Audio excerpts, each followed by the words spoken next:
Hola a todos, bienvenidos a un nuevo Espacio Podcast. Un aplauso para el Espacio Podcast. ¿Cómo estás? Hola, hola. Tititis. Yo cansaditi. ¿Y tú? Cansaditis. Yo bien, gracias al Señor, con mucha energía. Vengo de hacer ejercicio, pero súper bien. Qué bueno. Hoy día fue una estrella de perder puntos. Pero la pasó bien. Bien, esperemos toda la semana de ustedes. Pues comenten ahí, pongan, motívense, escríbanos algo. Digan, mi semana estuvo buena, esta semana no estuvo buena, vivo en Argentina y estoy asustado por las elecciones. No sé. Escriban, fuerza a nuestros amigos argentinos, que el Señor les bendiga en sus votaciones. Bien, vamos a iniciar. Tenemos saludos y Mati. Así que vamos a pedirle a la Titi que lea los saludos. Eso. Voy a leer los saludos de YouTube. Omar Serna nos dijo saludos a nuestros jóvenes de Ecuador en la región Oriente. Así que saludamos a los jóvenes y también a Omar. ¡Qué internacional! Eso, que el Señor los bendiga. Saludos a Ecuador, que el Señor les bendiga. Y en Instagram tenemos un corazoncito de Alexa Pamela Acuña Contreras. Así que también le vamos a mandar un corazoncito de vuelta a ti, Alexa, Acuña, que el Señor te bendiga. Que el Señor te bendiga. Eres la que trabaja en Samsung. Muy bien, vamos a recomendar nuestras redes sociales. Están todos nuestros programas en YouTube, Ministerio Joven Unión Chilena, también en Instagram, y también pueden encontrar nuestros materiales en Spotify. La Titi es la que se encarga de subirlo, así que cualquier cosa la agregan a la Titi. Perdón. Bien, vamos a iniciar, así que le vamos a pedir a la Titi que pueda hacer una oración para comenzar. Por supuesto, haremos. Padre amado, Señor que está en el cielo, santo sea su nombre, mi Dios. Gracias, Padre, por estar presente en nuestra vida siempre, Señor, en nuestro proceso de santificación. Gracias por venir a este mundo, Señor, y dar la vida por nosotros. Le pido, por favor, Señor, que en esta lección podamos entender qué es lo que usted quiere revelarnos sobre el juicio. Le pido su compañía en el nombre de Jesús. Amén.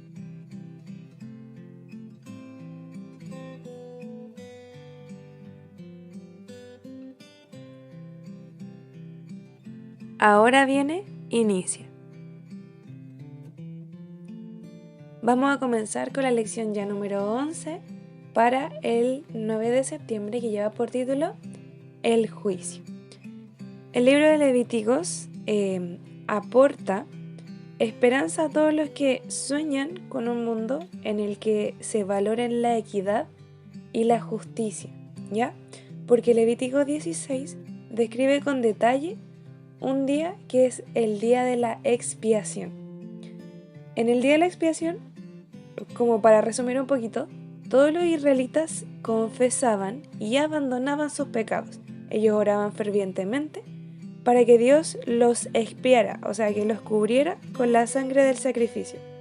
Y Dios les prometió lo mismo que nos promete para nosotros hoy, que los que confiesan sus pecados, con sinceridad obviamente y arrepentimiento, pueden estar seguros de que son perdonados y sus pecados terminan siendo expiados. Hablamos de la expiación la semana pasada, pero hoy vamos a introducirnos un poquito más sobre lo que es el juicio y qué papel conlleva el sacrificio de Dios en el juicio, qué es lo que nosotros tenemos que hacer con respecto al juicio. Mati, ¿tiene algún dato de alto impacto? Sí, por supuesto, vamos a hablar de los juicios en el día del juicio en las religiones, ya, 3 en específica. Por ejemplo, el zoroastrismo, ya los que nunca han escuchado el zoroastrismo, es Zoroaster, que era un profeta iraní que así como hizo una religión como el Islam, como el judaísmo, y ellos creen que, o enseñan así, que después de la muerte el alma tiene que esperar 3 noches en su tumba y la 4ª se va al puente de los requerimientos, en donde es pesado o se juzga, ¿ya? Y si le va mal, se va a un abismo negro, que sería como el infierno. Pero si no, bueno, se salva, ¿no? Se va al cielo. Y se cree también que en el día final, o en el día del juicio final, ¿no? Que es Arimán, así se pronuncia. Arimán, que es el príncipe de los demonios, va a ser destruido, pero el Señor va a ser el que va a terminar el juicio. Mira, interesante. Como que agarra cosas bíblicas, pero no es bíblica. Bueno, en el cristianismo siempre se ha creído o se ha sabido de un día del juicio, ¿ya?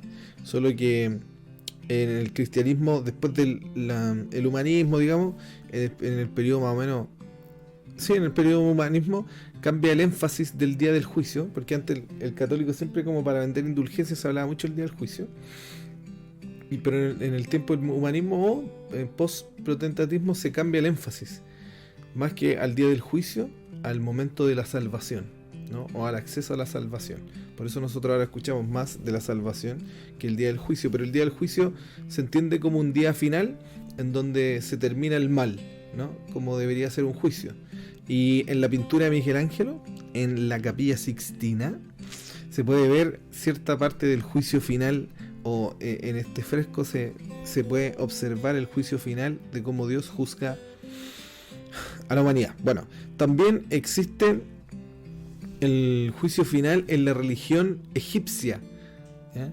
En la religión egipcia, el juicio final era un juicio de almas, como que el alma moría y mira lo que pasaba. ¿Te acuerdas? No, bueno, si alguno supo cómo se llama lo que hacen los egipcios, Titi, cuando le meten fierros por la nariz y la momificación.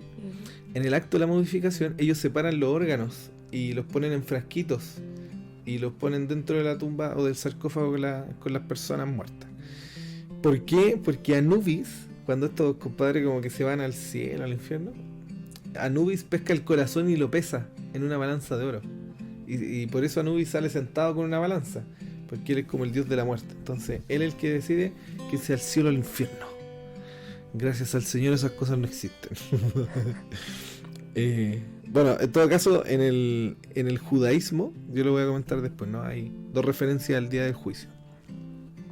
Pero en las otras religiones, por ejemplo en el hinduismo, en el jainismo, en el budismo, como existen cosas como la reencarnación, esto del día del juicio final no es algo común, o no se habla mucho. Así que esos son los datos de impacto esta semana.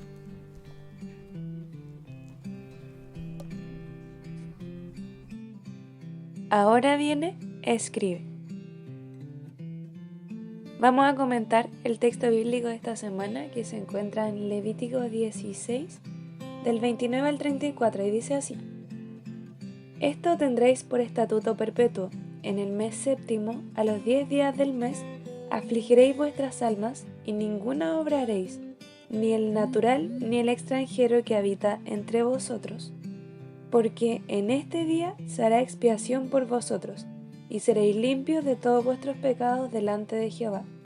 Día de reposo es para vosotros, y afligiréis vuestras almas. Es un estatuto perpetuo.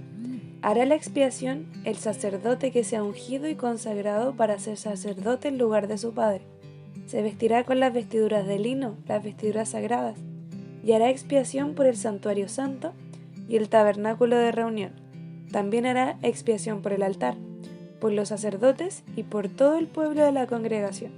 Esto tendréis como estatuto perpetuo para hacer expiación una vez al año por todos los pecados de Israel.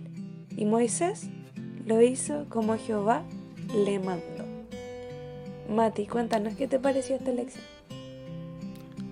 Es bonito hablar del día del juicio, porque bueno, voy a intentar desarrollarlo un poco. Hay dos referencias, digámoslo así, del día del juicio en el Antiguo Testamento. Una es para este día, ¿cierto? El día del Yom Kippur, y otra es para el día del juicio como castigador, ¿no? Que es cuando llegaban las otras naciones a invadir y llegaba un juicio. Entonces estas dos referencias hacen en el Nuevo Testamento referencia al día del juicio final. O sea, son simbolismos para entender de que el día del Señor es el día del juicio final en la venida de Jesús. Ahora, quiero decir esto. Nosotros heredamos la idea de los 1800, de las 2300 tardes de mañana que llegan a 1844 por un granjero que había ido a la guerra, que fue convertido por haber ido a predicar obligado a la iglesia, y cuando vio el amor que él tenía por su pequeñita, entendió un poco el amor del Señor.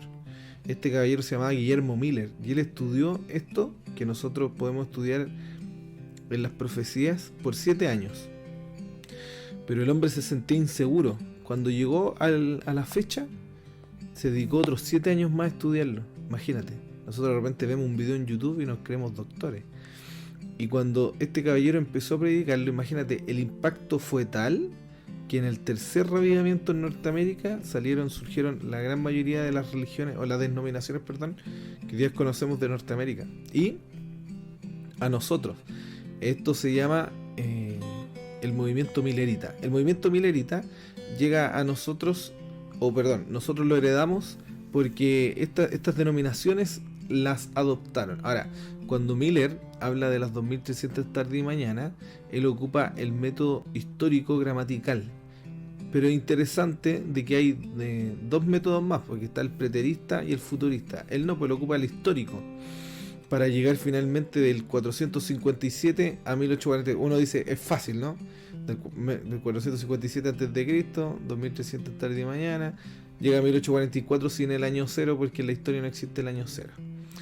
Pero imagínate cómo debe ser sacar eso o llegar a eso en los tiempos de Miller, cuando no había Google, no había calculadora a mano, y aparte no teníamos el buscador de la Biblia. O sea, el tipo versículo a versículo llegó con la verdad bíblica. Entonces, como decía antes, después del humanismo, como que se cambia el énfasis del día del juicio final, como del castigo, ¿cierto? Y del infierno y el cielo, por la salvación de Jesucristo. Y hago un alcance a eso, ¿no?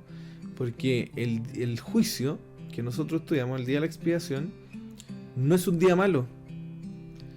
Siempre tuvo esa connotación, ¿no? Hoy día lo entendemos un poquito más, pero no es un día malo, es un día bueno, porque es la oportunidad que toma Dios para llevarnos a la eternidad. Ahora, depende de nosotros para aceptarlo, ¿no? En internet de repente lo trae uno de estos reels que más me dejó impactar, el caballero que decía: tienes que arrepentirte. ¿Para qué me voy a arrepentir? Para salvarte. ¿Salvarte de qué? De lo que no te vas, de lo que te voy a hacer si no te arrepientes. ¿A viste? Claro, suena chistoso, pero como que tiene sentido. Me dice, claro, pues si no me arrepiento, el Señor me va a castigar si no me arrepiento. Y no, pues no funciona así. Nunca vas a poner a Dios en un lugar donde se vaya a ver injusto. ¿Qué significa esto? Que si Dios está dando un juicio y está dando una sentencia de juicio, significa que esa situación es más justa que dejar un desenvolvimiento a un término de pecado. O sea, que las mismas personas se destruyan a sí mismas, o que el pecado permita que las personas se destruyan de alguna forma malvada, obviamente más terrible, a sí mismas. O sea, puedo lucurar eso, no puedo lucurar un poco de cosas más, pero así se entiende, ¿no? Que lo que hace Dios el día de la expiación es un momento justo. ¿Y por qué les digo que es bueno? Porque es bueno, imagínate, si aceptamos a Jesucristo como nuestro intercesor, somos salvos. Esa es la matemática. No tenemos que hacer esfuerzo para salvarnos. El esfuerzo es para ser cristianos, para predicar el evangelio, pero no para llegar a la eternidad. Para llegar a la eternidad hay que aceptar a nuestro Salvador. Eso, Titita. Está ahí. Quiere comentar mi gato. Muchas gracias, Mati. Qué importante, ¿cierto? Que nos demos cuenta de que ya estudiamos Daniel. Tuvimos un folleto completo para el mensaje de los 3 ángeles y habló en algún momento, ¿cierto?, de Daniel 8:14, cuando dice: y él dijo, hasta 2300 tardes y mañana. Luego, ¿qué va a pasar con el santuario? Va a ser purificado. Entonces, claramente, es como una cita a lo que dice Levíticos cuando habla del santuario, que existe este día en el que tiene que ser purificado el santuario. ¿Y qué se hace en esta purificación del santuario? Se hace una expiación. Se expía de los pecados de una persona totalmente culpable y lo hace una criatura que no tiene culpa alguna, ¿cierto?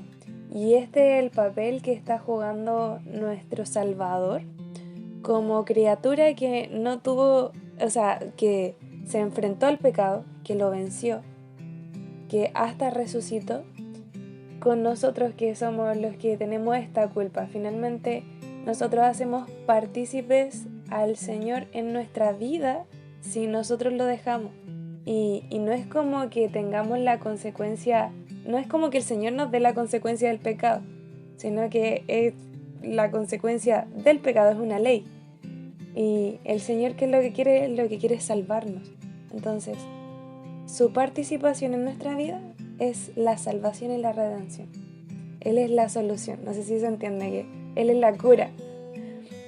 Entonces, quiero hablar un poquito más sobre el juicio y lo que importa el día de la expiación en nuestra vida, porque el día de la expiación era un recordatorio para las personas en el antiguo con Moisés y todas estas personas.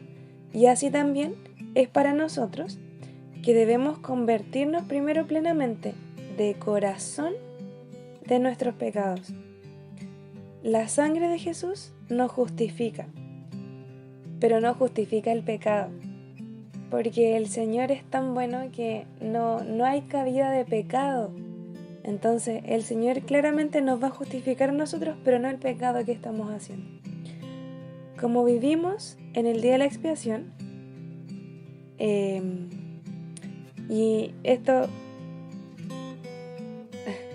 como vivimos en el día de la expiación, entonces nosotros necesitamos ponernos en armonía con Dios y permanecer en esta armonía mediante la sangre de Jesús y su Espíritu, obviamente, que es el que mora en nosotros. Entonces, ahora, en este momento, no en el momento en que tengamos el juicio, es el momento de reflexionar sobre nuestra vida. Es el momento de pensar en los pecados que nos están alejando de Dios y que en algún momento nos pueden alejar del futuro brillante y la felicidad que el Señor quiere para nuestra vida. Entonces, si usted no se quiere resfriar, cuídese del resfriado, ¿ya? Y busque la cura, que es Dios. Búsquelo mientras puede ser buscado, antes de que se cierren las puertas de gracia, obviamente.